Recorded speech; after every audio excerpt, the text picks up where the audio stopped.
One time, one morning Major come rolling in there and parked, and old Bud got his pistol out and walked up to the front of the Jeep, aimed at the radiator, and shot about 4 or 5 times. Old Major took off. He went down the street and he stopped and got out looking all up under the front of it to see what kind of damage he had.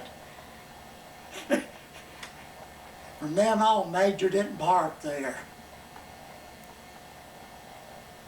But before my dad died, I remember going up down to Fort Ogden to visit. His mother was a Moselle,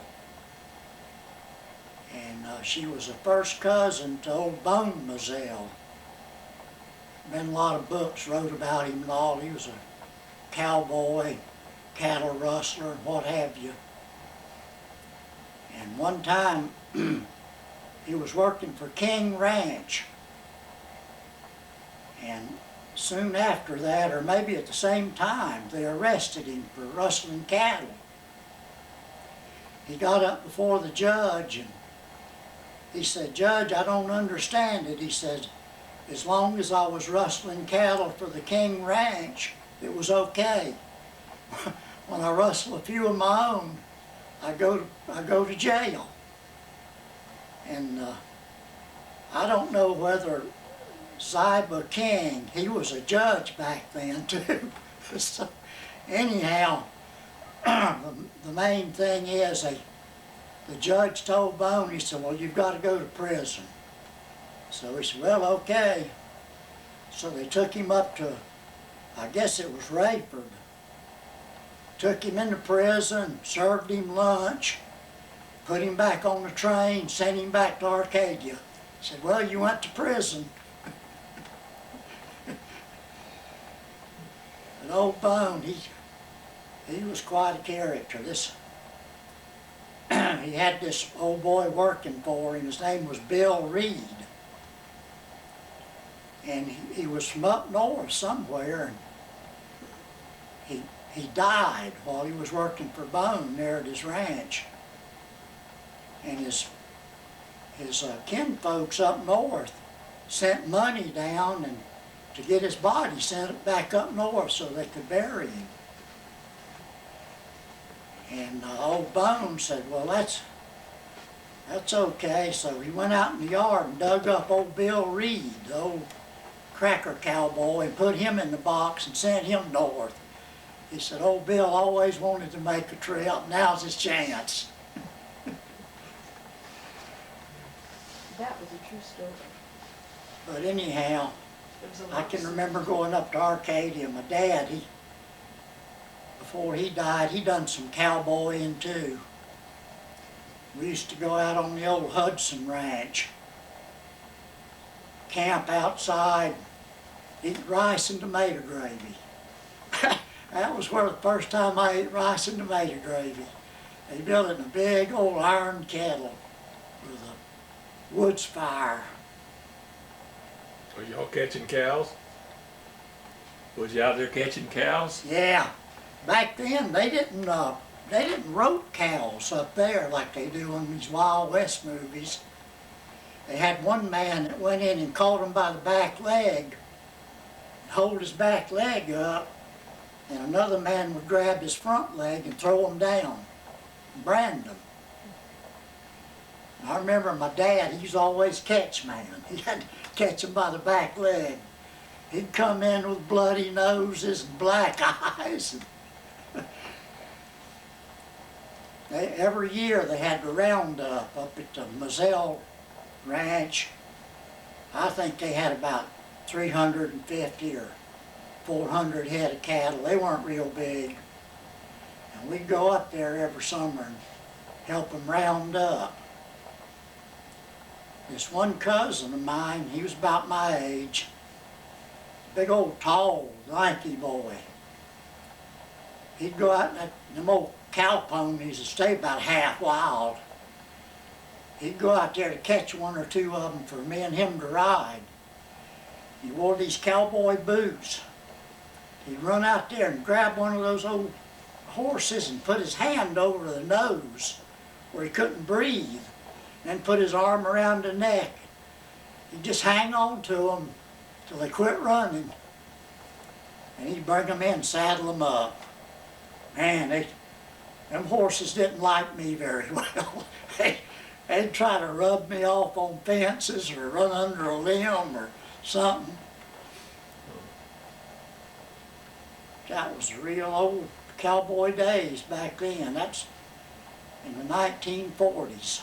And then I don't know whoever kept the, And I remember even after my first trip up there, every once in a while my dad would, when he wasn't off boating, he'd get a letter or a phone call or something from one of those guys up there, and they'd want him to come up and cowboy for them for a week or two. He'd take off and go up there and cowboy for them. He seemed to enjoy that. Well, there wasn't no fence laws back then, there was it? No, that was, I think it was just before the fence law come in, because I remember the Moselles, when that fence law came in, they had to sell off a lot of their cattle to buy the land. It wasn't their land, really. Boy, they wound up with a bunch of land. I forget how many acres it was, but my dad said it was like a township or something. my grandfather. Well, there was a bunch of Morgans in Arcadia there. Louis Morgan and Yeah, Louis and LL some of them was attorneys, I think. and M.H. Morgan and Ray Morgan. Yeah. Ray went off, he joined the Navy in World War II, and I know World War I, because he was older than my dad. And we used to go up there and spend the weekend with him. He was bad about drinking too. He finally sobered up and got married, and he hadn't been married too long, and he was out working the orange grove and with a tractor, and he pulled an orange tree down on top of him and killed him.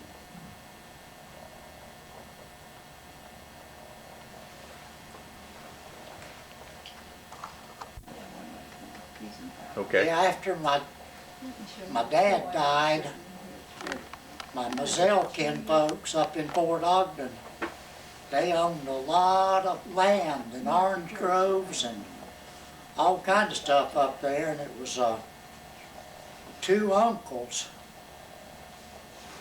that owned it all. Well, my dad, he should have had his share in it, but after he died, my mother never would go up there and look out for it or anything.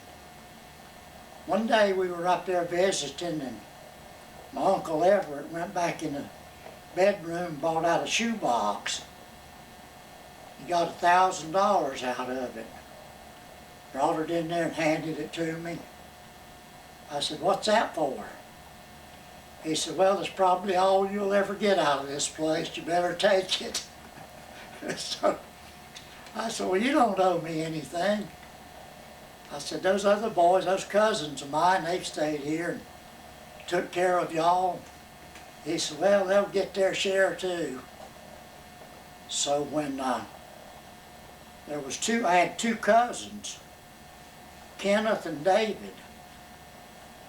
And Kenneth was the one about my age, and he went off and joined the Army in the Korean War, and never came back to live there anymore. So when Uncle Everett died and Uncle Floyd died, Uncle Floyd had left everything to his youngest son. And he didn't feel right about it. He told me, and his brother came, he moved out to Texas, his brother, Kenneth. And he came back to visit one time, and David said, "Well, I've got all this property and all these orange groves and stuff." He said, "I don't feel right about it." He said, "So I'm going to sign half of it over to you." And he did. He signed half of the property over to David. To Kenneth. And David just went down and sold it for what he could get out of it and went back to Texas. I don't know whether he was just bitter about the whole transition, or Tell him he about the just didn't gold. care. The gold piece. The gold piece. Oh, I went up there one time and my aunt said, "I got something in here that belongs to you." And I said, "Yeah." She said, "Yeah, when your grandmother died, she left all the boys a $20 gold piece. And your dad found out about it and came up here and wanted his, and we never could find it." She said, "And when Uncle Floyd died, he had a safety deposit box, and they went and opened it up and got everything out of it, and there was an envelope in there addressed to my dad with a $20 gold piece in it. It was an 1864 gold piece. Never been in circulation." So I got that out of the deal anyhow. You still got it? I turned around and gave it to one of my grandkids. His firstborn grandson. Yeah, I gave it to my firstborn grandson. Because I really didn't need the money that bad anyway, and I wanted them to have something. When I first married Rachel, we used to do a lot of fishing in the afternoon when I'd get off. We used to go down the bay and troll for snook. And back then, you could always count on catching 3 or 4 big snook on low tide in the afternoon. And one day we were down there trolling, and Rachel caught a 19-pounder, and she was going to enter him in they were having a fishing tournament. Back then, during snook season, they always had a fishing tournament for the biggest snook. And then after she caught the 19-pounder, about 30 minutes later, our daughter Sandy caught a 24-pounder. So that blew her away for the fishing tournament. I think before I married Rachel, I took her down the bay one time in this skiff I had. Started trolling. She caught a big old snook trolling. Hadn't been trolling about 10 or 15 minutes. Man, she was happy over that thing. We took him back in. That's probably why she married me. I sat on that snook all the way home. Yeah, she sat on him all the way back into the dock. Never seen a fish that big, but I just caught one that big, you know, right up close. All I saw was little river things, you know. And I sat on that thing under the skiff seat. I put my feet on it to keep. I was scared I'd lose it all the way home. It was good eating too. Back then, I always had, when I was working at the boatyard even, I always had people want me to take care of their boats when they went north. We had this one old guy, his name was Parsons, Bob Parsons. He was from out west somewhere, and he got to be a real good friend of mine. He was always coming in and had me build a couple sailboats for the Sea Scouts. And I don't know why, but I named him Doc Parsons. And that wasn't his name. But anyway, he didn't mind, so we had this mechanic working there at the boatyard. Old Doc would come in, I'd always say, "Hey Doc, how you doing?" You know. One time this mechanic came, he thought he was a real doctor, this mechanic we had working for us. He came up and asked him something about he had a bad leg or something, and asked him if he knew what he could have done about it or something. And old Doc looked at him just as serious as he could. He said, "No." He said, "I can't help you out." He said, "I'm a brain surgeon." But old Doc had this 26-foot prowler. And he always Always left that with me to take care of. Old Doc, he had 3 daughters. That was when I was single. My first wife had just left me. And I almost got tangled up with the oldest one. But anyhow, the youngest one married Dennis Combs. And gosh, this has been 40-some years ago, and they're still married. He was a nice old man. Had us do a lot of work for him there at the boatyard. Had that old 26-foot prowler, and I just used it all the time he was gone. Well, which one of the Combs had the fuel company? Bob Combs? Bob Combs. Yeah, Dennis was Bob's adopted son. Is that the one they call Porky? Yeah, they called him Porky, but he don't like for you to call him that. That's all I know him about was Porky. He's a good boy. Yeah, well, I guess they've had a good life together. somehow he was kin to the Aldecosters or something, or... Yeah, Pat Combs, that owns the Combs Fish Company and built the dining room there and all that. She was married to one of my cousins, old Uncle Bill Collier's daughter. He was married. He married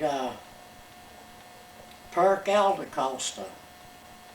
I don't know. I think they were from down in the Keys or something. And they turned out to be a big family. They were all commercial fishermen. Old Uncle Dick Aldecosta, he was really a card. Little darling. When my wife was working in the fish house dining room, he'd come in there and ask her for a bowl of oyster stew. He liked oyster stew. And Pat Combs' daughter, she ran the restaurant then, and she'd get on to my wife every time she'd give him oyster stew. But Rachel said she couldn't turn him away. Little darling, can you get me a bowl of oyster stew? And Well, did you ever have any dealings with Carlos Reiner or Carl Bostic? They used to be around town. Who was that? Carlos Reiner. Carlos Curly's brother. Reiner. Curly's- Wasn't he the fireman or fire chief or That was his brother. his brother? Yeah, I knew them. I didn't know him real Heard. well. I just knew him, as a friend. Well, old Carlos is the one that fell off the boat over there at the fish house and drowned. Over at Kelly's fish house. Oh, the one that drowned? Oh man, that was a disaster. I guess he was drinking quite a bit and he fell overboard. And somebody went and got a boat hook and hooked his britches and held his rear end up out of the water, and he couldn't get his head out of the water. He finally drowned. They claimed he drowned. I guess he did drown. Chester's tried to save him. I have a personal interest in that because I got the call that night. Oh, And did you? he was down there, and Marta just bought me a brand new pair of patent leather shoes, and I knew if I went in there barefooted, I'd get cut all to pieces on those Wow, barnacles. yeah. So I took the shoes off, or took my gun belt and left it in the car, and I told him I'm going in the water. Well, somebody was there, like you said, with a gaff hook, and I get down in the water, and he's taking that gaff hook and he's slinging it around, and I'm dodging it. And he Wow. Oh, Yeah. that was before he drowned. Yeah, and Man. I was afraid he was going to hook me in the eye or something. So we finally got him. We got him up, but give him a little bit of. We didn't do CPR back then. We put him on a fire department had one of those respirators that, like an iron lung, is the only thing I can describe it as. He wouldn't come back Wouldn't too. come back, and Boy, that was A going place, well, is that when the shrimp boats were there? Yes, sir. I think that captain Well, there was hired him about that night. 8 or 10 shrimp boats. The fella hired him that night, so they decided to party up to about midnight, and the tide was going out and the boat was rocking. And Man, I bet that was a real experience, wasn't it? it was for me. That was awful because you could have very well gotten killed right then with that gaff hook, you know, with them drinking and get you stabbing in there. I was more worried about that than getting crushed up against the dock, because at least there's a little hole back in there I can kind of hide out of when he'd come down with that gaff hook. I'd get back up in that little washed out place there, you know, where the barnacles would scratch my back up. And Man, that sewer and everything else dumped out in there. somebody finally come and took the gaff hook away from me. Wow. Wow. You remember Glenda Oliver that worked there? Yeah. Her What'd you have to drag him back out Yeah, we drug him through all back. them rocks? Yeah, we drug him up. There was like an old ladder or something there, and Man, I don't remember. I just remembered with the gaff hook. That's and my new shoes. Oh, They boy. bought me a new pair of shoes. Bet The you were city, happy about that. the city reimbursed me the next day, but we'd save up for like Wow. $20 back then was a lot of money. Oh, you're telling me. $5 a payday for 2 months. Yeah, yeah, boy, that was good money in them days. yeah. I went When I left Fort Myers, I was making $53 a week. I made $1 an hour. Well, you worked over at Daniels Brothers off Yeah. of Riverside, didn't you? where Tin City is now. Oh, okay. That was where Guy Daniels had his boat shop. That's when I met him. He was working at Guy Daniels' boat shop. Okay, well, was there a Hanson's? Yeah, that- Hanson's boat works there too, or was that Daniels? They sold. Hanson's is the shelters behind that and the boat shop, the boat place behind it that bought and sold boats. Well, which one caught on fire that time? There was one of them, had a boat fire over there in one of them boat yards. Hanson's Oh, or? Johnny, that was when they were fueling up and you and Bud had the fire out and the fire department came down there and put water on it and it ignited again. Yeah. That was right behind Boy Kelly's, wasn't it? It wasn't on the other side? What was that? When you and Bud went down there one night and put out a fire, you got on the boat and put the fire out of the boat. Oh, that was old Bill, what's his name, that built Coconut Circle? Stone. Bill Stone. The boat Bill caught on Stone's fire, boat. and you Yeah, and we went and Bud put it out. ran over there and jumped on it and put it out. Yeah, me and Bud and Ralph Odom. And the fire department yelled at them to get off the boat, get off the boat. Made them move off the boat, and when they got off the boat, they put water on it, and it boom, It blazed up again, yeah. and burned right to the ground. That's what it was. Yeah. I remember that. That was about the That was stupidest. down there at that old, was that Bay Marina? Was that the name of that? It was behind. Skipper Yes. Smith's. Something like Skipper that. Smith's Marina. But the fire department, they saved a whole bunch of basements, you know, around Naples there because the house just burnt down and there wasn't nothing left. Because one night they turned the water off and didn't tell Pearlie that they'd turned the water off down there on Gordon Drive somewhere up around the banyan tree, and a house caught on fire. Oh. And they couldn't get no water to it. And we just joking about it because all that was left was a slab. We said, well, you saved the slab. And Wow. yeah. And they'd go in there with an axe and beat the door down, and the homeowners yelling, "The door's unlocked!" Yeah, because nobody locked the doors back then. Oh yeah. I gotta tell you this funny one about old, Okay. oh, is that still on? Yeah, about story about John Nichols. Yeah. Nickel. Mickles. John Mickle, the old guy I mentioned earlier, he wound up dockmaster at Fort Myers Yacht Basin. And he had this little old office, little old 10 by 10 office. Yes. And one night old Bud Daniels caught an armadillo. And he said, we're gonna have some fun with old John. So we took him down there and jimmied one of the windows open in John's office and dumped that armadillo in John's office. And we didn't know what was gonna happen. The next day, a big story come out in the Fort Myers News Press. John Mickles finds armadillo in office. And John told this big story about people out in Texas had them for pets. And he said it must have been one of those cars from Texas that came down there and that pet armadillo got out and got in his office. It's a big story in the news press. It backfired on us. Yeah. Putting the armadillo in the office. Did you know them, John? The Mickles, Ward Mickle, and Chubb and John. Ward was on the Marine Patrol for a while. Okay, Ben Whitehead was on there when I came Yeah. here. Heck, And Barry. then, I don't know. Ben was after him, I think. okay, and then there was a Heck, Paul Barry White. was married. Paul White was a Right. Marine Patrol. And then there was Then Ralph Odom was on there, yeah, and then run there was that boat for a little while. Big Glenn Denning. He came down. He was highway patrolman, then a Marine Patrol out of Everglades City. But Lucy Mickle, she worked for the news press. She used to do stories for the news press. She was John's sister, John and Ward and Chubb. So how long did you live in Fort Myers? You was there for so many years. Huh? How long did you live in Fort Myers? On and off till I was 22 years old. And Barry. The Bahama.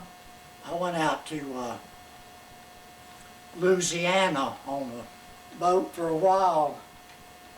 Then I was in Alabama for a while, and then I went over to the Bahamas. I was gone about 2 or 3 years, and then I came back. Tell them about your bus ride home from Louisiana. Yow! My uncle got stationed out in Texas. It was right around the end of the war. Yeah, it had to be around the end of the war because I was 16 years old. And my aunt, he wanted her to come out there. She had his car in Fort Myers. She had a 41 Ford and 2 little girls. One of them was 2 or 3 years old, and the other one was 6. And she wanted to know if I'd ride out there with her. I think it was in Houston or Dallas, somewhere out there. I told her, yeah, I'd be glad to. So she said they'd send me back on the bus. We were 3 days getting there. So they put me on the bus to come back home. And every place we'd stop, the servicemen would fill the bus up. There wasn't no seats left. I stood up all the way from Texas to Fort Myers. Wow. Except for the suitcase. Finally, I think the last day, this old colored gal was back in the back and she had a suitcase. She told me to come sit on her suitcase. Well, that's it. Worked out just great. Lord have mercy. He can relive it.